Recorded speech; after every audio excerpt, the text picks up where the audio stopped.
ఇకపోతే నేను బ్రహ్మని, ఉమ్, ఆయన విష్ణు, ఆ, ఈయన మహేశ్వరుడు ఆ, అని చెప్పేసి ఆ, ఆ వాగిన ఆ రోడ్ల మీద తిరిగేవాడు ఉన్నాడు చూసావా? ఆ, వాడికి ఒక సోలోగా మీ అభిప్రాయం చెప్పండి. పరదేశి.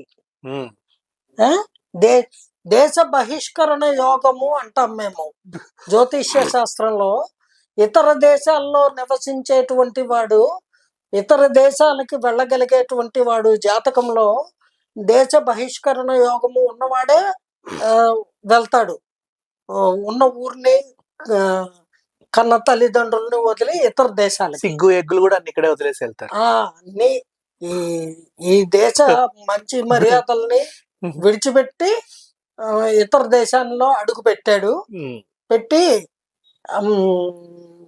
నోటికి అద్దు ఆపు లేకుండా మాట్లాడుతున్నాడు. పిచ్చ పిచ్చ పీక్స్ కి వెళ్ళిపోయింది ఆ అబ్బాయికి. అసలు చేతిలో 4 డబ్బులు రాగానే తను భూమి మీద లేడు, గాల్లో తేలిపోతున్నాడు. ఏ? ఏంటి నువ్వు బ్రహ్మవా? ఆ? ఆ జ్ఞానంతో ప్రవచనాలు చెప్తున్న ప్రవచనకర్తల్ని నువ్వు చాలా తెలివిగా నువ్వు విష్ణుమూర్తివి, ఆయన శివుడు అని టైటిల్స్ పెడుతున్నావా? నేనెవరో తెలుసా? ముందు ఇది తెలుసుకో. నేను యముడిని, కాల యముడిని. నా పేరు ఏమిటో తెలుసా? యమధర్మరాజు. ధర్మాన్ని ఆచరించి అనుసరించి అందరికీ తెలియపరిచే యమధర్మరాజుని నేను అని నేను మాట్లాడాల్సి వస్తుంది. అబ్బాయి అబ్బాయి ఈ విషయం గుర్తుపెట్టుకో. నువ్వు బ్రహ్మవా? కాదురా, దిష్టి బొమ్మవి. గుర్తుంచుకో పిచ్చి కుంక.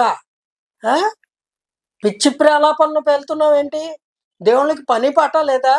నీలాంటి బొకడాగాళ్ళకి కళ్ళలో కనిపించి దర్శనమిచ్చి చెప్తారా, అరే నువ్వు బ్రహ్మవి, పలానా వారు విష్ణుమూర్తి, పలానా వారు శివుడు అని నీకు చెప్పారా?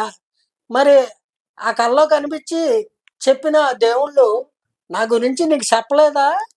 ఇప్పుడు నేను చెప్తున్నా, బాగా విను. నేను యముడిని. నేను నీ కల్లో కాదు, డైరెక్ట్గా మీడియా ద్వారా చెప్తున్నాను. నేను అంటే ఇక్కడ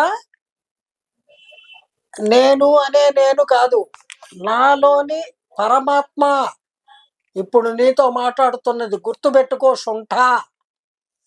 నోటికి ఎంత వస్తే అంత మాట్లాడేస్తావా? భారతదేశం అంటే నీకు అంత కేవలంగా ఉందా? అంత చిన్న చూపా? నువ్వు ఎక్కడ పుట్టావు? నీ మూలాలు ఏమిటి? మర్చిపోయి ఏమిటా పిచ్చి ప్రేలాపనలు? తస్మాత్ జాగ్రత్త.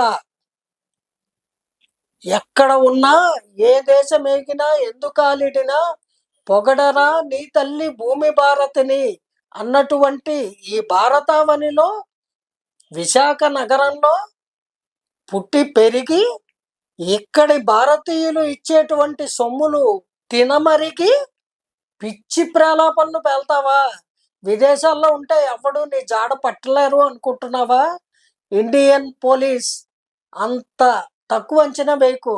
నువ్వు ఎక్కడ ఉన్నా పిచ్చుక కాలికి దారం కట్టి లాగినట్టు నిన్ను లాగి ఇక్కడికి ఈడ్చుకొచ్చి దేశద్రోహిగా నువ్వు మాట్లాడిన మాటలకి, హిందువుల్ని నువ్వు తూలనాడినటువంటి ఆ దుష్ట మాటలకి తగిన శిక్ష నీకు వేస్తారు.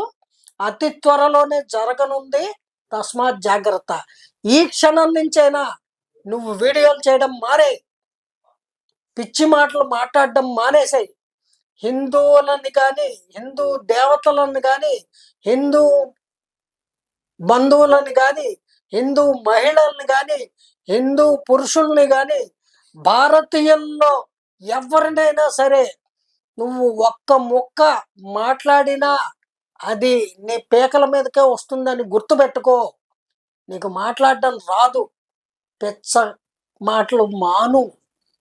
నువ్వు ఎక్కడ తిరుగుతావో తిరుగు, దేశ దెమ్మరవి తిరుగు, దేశాలు బట్టి నువ్వు అక్కడ మాటలు మాట్లాడుకో.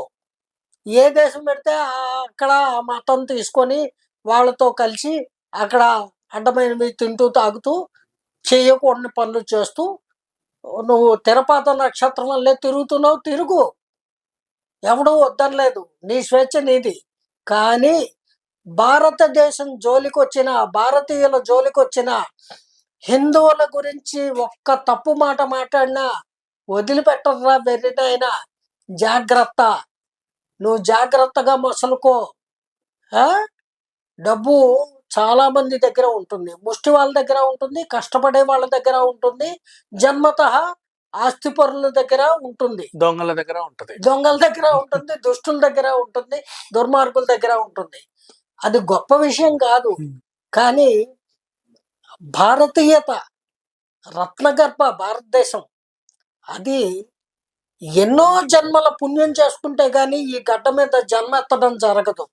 అటువంటి వేదభూమి అయిన ఈ భారతవనిలో పుట్టి నువ్వు చెడబుట్టావు కదరా అని అనిపించుకునేలాగా మాట్లాడుతున్నావు. తస్మాత్ జాగ్రత్త నాయన, ఎక్కడ ఉన్నా కంట్రోల్గా మాట్లాడు.